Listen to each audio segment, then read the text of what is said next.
ISLൽ ഒരു പോയിന്റ് അകലെ play off യോഗ്യത ഉറപ്പിക്കാൻ ബ്ലാസ്റ്റേഴ്സിന് ഏപ്രിൽ 3 ഈസ്റ്റ് ബംഗാളിനെതിരെ ഇറങ്ങുമ്പോൾ കൊച്ചിയിലെ ബ്ലാസ്റ്റേഴ്സിന്റെ സീസണിലെ അവസാന ഹോം ഫിക്സ്ചർ ആയിരിക്കും നടക്കുക.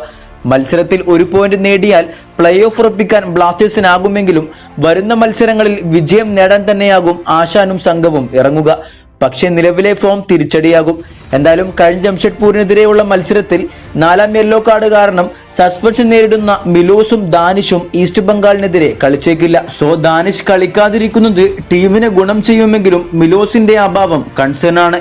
പക്ഷേ കഴിഞ്ഞ മത്സരശേഷം ആശാൻ പറഞ്ഞതുപോലെ ഇനി വരുന്ന മത്സരങ്ങളിൽ സ്ക്വാഡ് റൊട്ടേഷൻ നടത്തുന്നത് കൊണ്ട് തന്നെ ഹോർമിപ്പാം തുടങ്ങിയ താരങ്ങൾക്ക് അവസരം ലഭിച്ചേക്കും. കൂടാതെ ദാനിഷ്, രാഹുൽ എന്നീ താരങ്ങൾക്ക് പകരം അവസരങ്ങൾ ലഭിക്കാത്ത താരങ്ങൾക്ക് ഇനി വരുന്ന മത്സരങ്ങളിൽ ഗെയിം ടൈം പ്രതീക്ഷിക്കാം. എന്തായാലും അവസാന ഹോം മത്സരത്തിൽ ബ്ലാസ്റ്റേഴ്സ് ആരാധകർക്ക് വിജയം നൽകുമെന്ന് പ്രതീക്ഷിക്കാം. വീഡിയോയുടെ അവസാനിക്കുന്നു. കൂടുതൽ കേരള ബ്ലാസ്റ്റേഴ്സ് ISL വാർത്തകളുമായി അടുത്ത വീഡിയോയിൽ കാണാം.